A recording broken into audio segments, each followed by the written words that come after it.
হেই viewers, আসসালামু আলাইকুম। সবাইকে নিয়ে আসলাম নতুন আরও একটি ব্লগ এবং আমার থিম দেখে কিন্তু সবাই বুঝে গেছেন আজকের ব্লগটি কি নিয়ে। মোটামুটি প্রত্যেকটা দেশেই আজকের দিনে কিন্তু প্রস্তুতি চলছে, যেহেতু আজকের রাতের 12টার পরেই নতুন বছর উদযাপন হবে।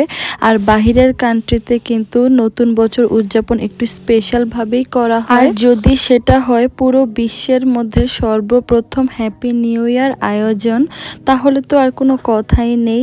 কারণ আপনারা সবাই জানেন নিউজিল্যান্ডে কিন্তু সর্বপ্রথম পুরো বিশ্বের মধ্যে নতুন বছরকে উদ্বোধন করে থাকে, কারণ আমরাই পুরো ওয়ার্ল্ডের মধ্যে টাইমিং এর ক্ষেত্রে একটু ফার্স্ট চলি অ্যান্ড দেন তারপরে সর্বলাস্ট আই থিঙ্ক আমেরিকাতে আছে, আই এম নট শিওর। তেমন কিছুই না, চলে আসলাম বাসা থেকে একটু দূরে, যেখানে আপনার ফায়ারওয়ার্কস হবে আজকে। কারণ আমাদের সিটি থেকে 30 মিনিটস দূরেই আমরা আজকে এসেছি, কারণ যেহেতু আমি ক্রাইস্টচার্চে থাকি, বৃষ্টির কারণে আজকে সেখানকার ফায়ারওয়ার্কস বন্ধ ছিল। এসেই যেটা এলাহি কাণ্ড দেখলাম, মাশাআল্লাহ, এখানে এত সুন্দর সুন্দর আপনার স্টোর বসেছিল। প্রত্যেকটি স্টোরে অনেক ভিন্ন ভিন্ন জিনিস বিক্রি হচ্ছিল এবং খাবারেরও কিন্তু স্টোর ছিল। সো আমার থেকে সব থেকে বেশি এই ক্যান্ডি ফ্লক্সের দোকানটাই বেশি ভালো লেগেছে। কিছু দূর যেতে না যেতেই দেখলাম নীরব এবং আমার ছোট্ট বেবিটা কিন্তু দাঁড়িয়ে আছে এই ছোট্ট মিনি ডোনাটসের দোকানে। আর এখানে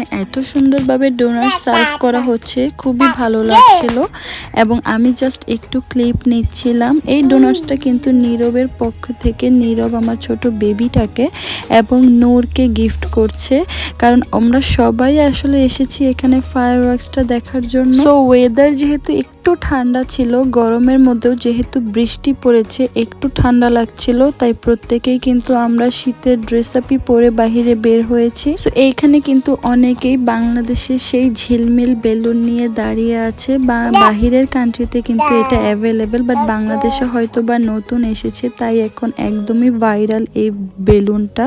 একদম সবাই বলে ঝিলমিল বল। সো ঘড়ির প্রহরের টাইম কিন্তু চলে এসেছে এবং সবাই কাউন্ট করা শুরু হয়েছে। তো সবাইকে নতুন বছরের অনেক শুভেচ্ছা এবং সবাই ভালো থাকবেন। আল্লাহ হাফেজ।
খাও বুঝো তো